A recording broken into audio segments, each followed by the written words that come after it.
Hello friends, welcome back to my YouTube channel. तो आज हम डिस्कस करने वाले हैं इन 2024 यानी कि फाइनेंशियल ईयर अभी जो ये 23-24 मार्च 24 में खत्म होगा। तो ये 23-24 में किन सीनियर सिटीजन को इनकम टैक्स रिटर्न भरने की जरूरत नहीं है, पूरा ही डिटेल में डिस्कस करेंगे, तो बने रहे अंत तक।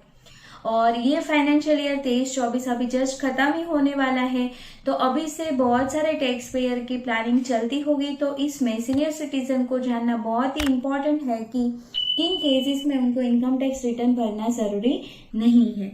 तो आइए चलो स्टार्ट करते हैं। तो yes, of course everybody knows कि इनकम टैक्स में ऐसा है कि बेसिक एग्जेम्पशन लिमिट से ज्यादा अगर आपकी कोई इनकम है एंड अगर आपकी कोई इनकम पे टैक्स पेएबल है, आपकी कोई टैक्स लायबिलिटी बन रही है, तो आपको इन इंडिया में इनकम टैक्स रिटर्न फाइल करना बहुत इंपॉर्टेंट है। बट हम इस वीडियो में फॉर स्पेसिफिक सीनियर सिटीजन के बारे में डिस्कस करेंगे, उसके रूल्स क्या है, कौन से केसेस में उनको इनकम टैक्स रिटर्न फाइल करना जरूरी नहीं है। तो फर्स्ट ऑफ ऑल ये जानना जरूरी है कि कब हम स्पेशल सीनियर सिटीजन और सुपर सीनियर सिटीजन के लिए डिस्कस करेंगे। तो सीनियर सिटीजन के केस में ऐसा है कि उनकी इनकम अगर 3 लाख से कम है तो यहाँ पे ओल्ड रिजिम के according income tax return file करना जरूरी नहीं है। And for super senior citizen के लिए 5 लाख का यहाँ पे बेसिक एग्जेम्पशन लिमिट मिल जाएगी। एंड रुपीज अगर 5 लाख से इनकम कम है तो ओल्ड रिजिम के according income tax return file करने की जरूरत नहीं है। बट न्यू रेजिम की बात करें तो वहां पे एक स्टैंडर्ड लिमिट है अप टू ₹3 लाख की इनकम तक senior citizen and super senior citizen के केस में इनकम टैक्स रिटर्न फाइल करना जरूरी नहीं है। तो यहाँ पे ये भी बहुत इंपॉर्टेंट है कि आपकी इनकम बेसिक एग्जेम्पशन लिमिट से कम है या ज्यादा है, उसको देख के आपको बाद में डिसाइड करना है whether income tax return file करना रिक्वायर्ड है या नहीं है। तो ये भी एक इम्पोर्टेंट क्राइटेरिया है।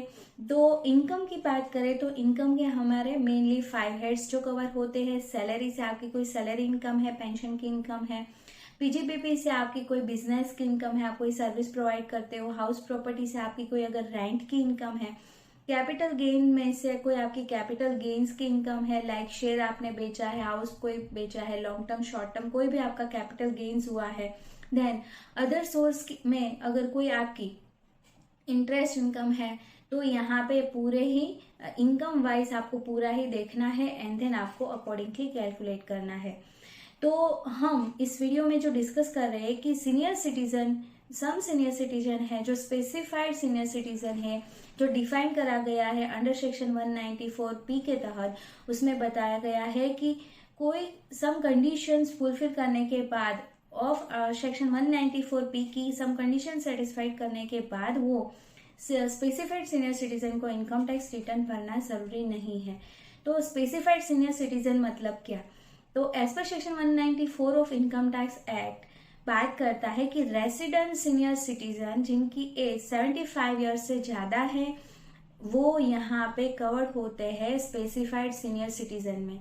तो यहाँ पे ये भी नॉर्मल सीनियर सिटीजन की मतलब नॉर्मल टैक्स पेयर का भी डेफिनेशन देखना जरूरी है कि लेस देन 60 है देन नॉर्मल है, मोर देन 60 लेस देन 80 में सीनियर सिटीजन कवर्ड होते हैं, सुपर सीनियर सिटीजन में मोर देन 80। एंड हम जो डिस्कस कर रहे हैं वो है स्पेसिफाइड सीनियर सिटीजन की जिनकी एज 75 ईयर्स से ज्यादा है। तो एक स्पेशल कैटेगरी है और वो जो कवर्ड होती है under section 194 of income tax act में कवर्ड होती है, जिसमें स्पेसिफाइड सीनियर सिटीजन को सम कंडीशन फुलफिल करने के बाद वो इनकम टैक्स रिटर्न भरने की जरूरत नहीं है। तो यहाँ पे ऐसा है कि रिलीफ फ्रॉम आईटीआर मिल जाएगी to the specified senior citizen को। ये कंडीशन फुलफिल करने के बाद उनको रिलीफ फ्रॉम आईटीआर मिल जाएगी। कंडीशन ऐसी है कि only single bank account in a specified bank, मतलब एक ही बैंक में एक ही उनका अकाउंट है।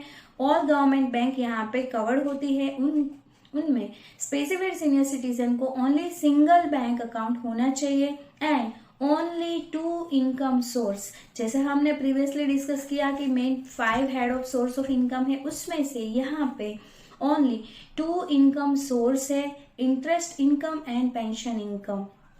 मतलब कोई एक हो तो भी चलेगा, बट ये जो दोनों इनकम है वो एक ही, वो जो सिंगल बैंक में सिंगल अकाउंट है उसमें रिसीव्ड होना चाहिए। तो एक ही बैंक अकाउंट है एंड इनकम सोर्स है ओनली आइदर टू में से या बोथ भी हो सकते हैं, इंटरेस्ट एंड पेंशन इनकम भी हो सकती है। अगर ऐसी कोई specified income in specified bank का क्राइटेरिया कंप्लीट होने के बाद स्पेसिफाइड सीनियर सिटीजन को यहाँ पे डिक्लेरेशन बैंक में सबमिट करना है, देन यहाँ पे बैंक की लायबिलिटी आ जाती है कि उनको उनका टीडीएस काटना है and they will file income tax return. तो यहाँ पे ऐसा है कि स्पेसिफाइड सीनियर सिटीजन को अपनी पूरी ही इंफॉर्मेशन बैंक में डिक्लेरेशन में सबमिट करनी है।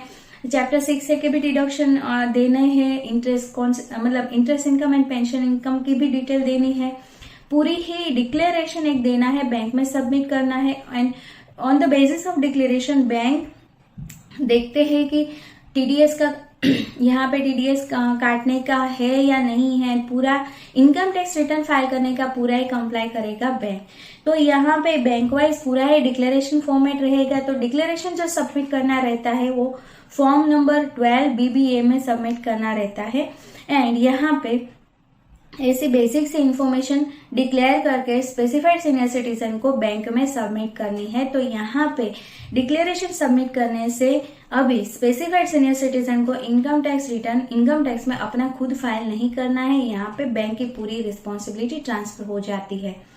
तो इतना सा सिंपल सा एक प्रोविजन है फॉर स्पेसिफाइड सीनियर सिटीजन के लिए कि जिसमें उनको खुद का रिटर्न नहीं फाइल करना है, सिंपली अपना इनकम का डिटेल एंड डिक्लेरेशन बैंक में सबमिट करना है एंड यहाँ पे वो रिलीफ फ्रॉम आईटीआर उनका एक बेनिफिट मिल जाएगा to the specified senior citizen को।